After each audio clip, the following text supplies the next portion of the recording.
لوگ یہ کہتے ہیں، میرا ذہن تو پھر بھی نہیں تھا، لوگ مشورہ دیتے ہیں، اچھا ان میں والدین کا بھی کوئی مشورہ نہیں تھا، بہن بھائیوں کا بھی نہیں تھا، یہ بھی عجیب بات ہے، تو مشورہ نہیں تھا۔ دوسرے لوگ جو آتے ہیں، علماء آتے ہیں کہ آپ بچے نہیں ہیں تو آپ شادی کر لیں گے۔ تو حضرت نے بڑی خوبصورت بات فرمائی کہ اگر آپ چاہتے ہو پوری یکسوئی سے دین کی خدمت کرنا تو اس جھنجھٹ کو نہیں پالنا، دین کی خدمت آپ کی متاثر ہو جائے، عجیب بات ہے۔ اس لیے کہ کتنے بھی انصاف کرے کہ جو دوسرا طبقہ ہوتا ہے، یعنی یا اس کا یا اس کا، جس سے بھی کمی آئے گی وہ آپ کو بدنام کرے گا۔ جب آپ کو بدنام کرے گا تو آپ کے دین کے راستے میں رکاوٹ ہوگی، لوگ آئیں گے نہیں، اور یار وہ تو ایسا ہے، وہ فلاں یہ کہہ رہا تھا، اس کا سالہ کہہ رہا تھا بھائی، اس کا چاچا کہہ رہا تھا بھائی، یعنی قریبوں کا نام لے لے کر آپ سے لوگوں کو دور کریں۔ اور یہ ایک ایسی چیز ہے، یعنی تہمت اور الزام کہ جو بڑوں بڑوں کو بیکار کر دیتا ہے، لوگ آتے ہی نہیں۔ رسول اللہ نے منافقین کو قتل نہیں کرایا کہ لوگ اپنے بندوں کو مارتا ہے تو ہم سے کوئی دین سیکھنے نہیں آئے، رسول اللہ ذات اقدس جب سے سری آیات اتر رہی، میں نے فرمایا کہ نہیں، جو اپنے آپ کو مسلمان کہتا ہم ایسا کام نہیں کریں گے۔ حالانکہ قرآن نے کہہ دیا ہے درکرس من النار، لیکن کسی کو قتل نہیں کرایا آپ نے، اس لیے کہ قتل کراتے تو پھر کیا ہوتا، لوگ بدنام نہیں کرتے، اور جی وہ بہانے بنا کر جی اپنے لوگوں کو قتل کرا دیا، یوں وجہ تھی، یہ وجہ تھی، یوں وجہ تھی، کتنا دین قیامت تک کے لیے باتیں چلتی ہیں۔ علیہ وسلم کی احتیاط دیکھیے کہ خانہ کعبہ کے بارے میں فرمایا کہ میرے دل چاہتا ہے 2 دروازے ہوں،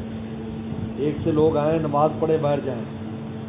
لیکن ایسا تیری قوم ابھی بھی مسلمان ہوئی ہے، وہ کہیں گے ابھی قبضہ ہوا ہے اور اللہ کا گھر اکھاڑ دیا۔ میں نہیں چاہتا ہمارے دین کے اسلام کے راستے میں یہ کوئی بات نہیں، 2 دروازے نہ ہوں، لیکن میری تمنا ہے،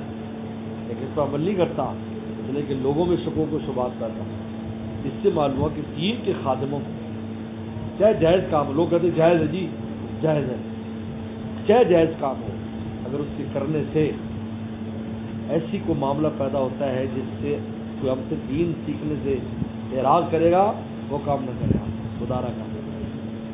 یہ ایک اس کا نتیجہ ہے۔ تو کون منع کرتا ہے، 3 ہے 4 ہے، 4 بیوی تک جائز ہے، لیکن آپ یہ دیکھیں آپ جس ماحول میں بیٹھے ہیں، یا وہ ماحول اس کو ہضم کر لے گا؟ اچھے اچھوں کو دیکھا میں نے، اچھے اچھے جو ماشاءاللہ بزرگ ہیں اور اللہ والے ہیں، لیکن ایسا ہوا تو دوسرے طبقے نے ایسی سی باتیں کی جو سن لیا کہ بھئی یہ اب ہم یار ہمارے سامنے بات نہیں سن رہے، نہیں جی نہیں جی۔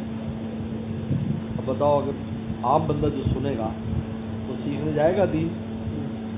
وسلم کی حیات کو اور زندگی کو ہم دیکھیں، زندگی اور حیات کو دیکھیں کہ ہر وہ چیز سے آپ نے اپنے آپ کو بچایا ہے اور صحابہ کو بچنے کی نصیحت کی ہے جس سے لوگ دین سیکھنے میں جو کہیں رکاوٹ ہو سکتی ہے، اپنے قول میں، اپنے عمل میں، دیکھو تحقیق، خانہ کعبہ اور بہت سی ایسی چیزیں وسلم کی زندگی دیکھی آپ نے، میں نے چھوڑ دو اس کو، اس کی ضرورت نہیں، میں بس ظاہر پر فیصلہ کرو بٹی، ہاں بات کلمہ پڑھا کے جان بچانے کے لیے فرمایا، تم نے دل چیز کے دیکھا تھا۔ ہمارے شیخ نے جو نصیحت کی آج سمجھ میں آتی ہے، اور اللہ نے اولاد بھی دے دی ماشاءاللہ، باقی شادیاں بھی ہو گئی، اللہ ان کو بھی آگے اولاد دے دے گا، لیکن سوچنے کی بات ہے شیخ کی یہ نظر دیکھیں، اور اس کے لیے 10 سال کا ایک طویل عرصہ ہے اقتدار کا، تو کمی بھی نہیں دی ہے جی، جس منصب پر بیٹھے کوئی نہیں کہتے جی روٹی نہیں دے سکے گا، جتنی روٹی کھا رہے ہیں تو اس کو دوسری کو روٹی وہ بھی چوپڑی روٹی کھاتی، لیکن یہ جو آج اللہ تعالیٰ جو توفیقات دے رہا ہے اور لوگوں کا رجوع ہے، اس میں کتنی رکاوٹ ہے، کتنی رکاوٹ ہے۔ یہ شیخ نے فرمایا اگر آپ چاہتے ہو دین کی خدمت کرنا، کیونکہ ان کے سامنے بہت تجربات تھے، بہت تجربات تھے، کہ حضرت نے فرمایا کہ نہیں، آپ خود اپنے شیخ کے حکم پر اپنی سے بڑی عمر سے والی کی شادی کی اور بیوہ کی شادی کی، ہمارے بیوہ کی اور بڑی عمر والی، فرمایا بہت نیک خاتون ہے اللہ والی، وہ حضرت سے مرید تھی، حضرت سے اصلاحی وہ لیتی تھی، کہا دیکھو صاحب نسبت ہے تم اس سے شادی کرنا۔ ہمارے حضرت وغیرہ آپ نے دیکھا ہو ایسا قد نکلتا قدر خوبصورت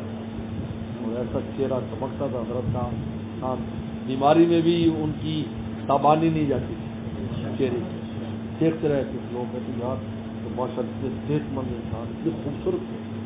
حسن بھی اللہ نے خوب دیا تھا کو، اور اس لیے تو حضرت نے فرمایا نا کہ ان حسینوں سے دل بچانے میں، ان حسینوں سے دل بچانے میں میں نے غم بھی بہت اٹھائے، یہ کوئی ایسی بات نہیں۔ اور پھر حکیم تھے، حکمت کی صنعت تھی، حکمت کی صنعت ایسی تھی جیسے آج ڈاکٹری کی صنعت ہے، اور حکمت کی صنعت بھی حکیم اجمل خان کے خاص شاگرد سے لی تھی، یعنی حکمت بھی بہت، جیسے کنگ ایڈورڈ سے کوئی ڈاکٹر بناؤ تو، اور ایسا اور حسن و جمال بھی ہو، زیادہ کوئی مالی بھی نہیں تھا حضرت تو، حضرت کے تو عجیب و غریب نسخے تھے، آج تک ہم بعض استعمال کرتے ہیں، حضرت تو بعد میں چھوڑ دیا اس کام کو، لیکن حضرت کے جو نسخے ہیں وہ بڑے عجیب و غریب ہیں،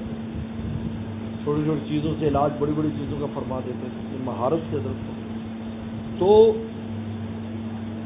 فرمایا بڑی اس بیوہ سے شادی کر لیں، صاحب نسبت زندگی ان کے ساتھ گزارے، کو بڑے ناز والی تھی اور ان کا خاص مزاج تھا ہماری اماں جان کا، ہمارے گھر والے تو ملے ہیں نا کئی جگہ جاتے تھے، تو بڑا اپنا خاص مزاج تھا وہ شہر کے زندگی کا، اس لیے یہ جو ہے نا آج کل مولویوں کو بہت شوق ہوا ہے شادی کرنے کے عالموں کو،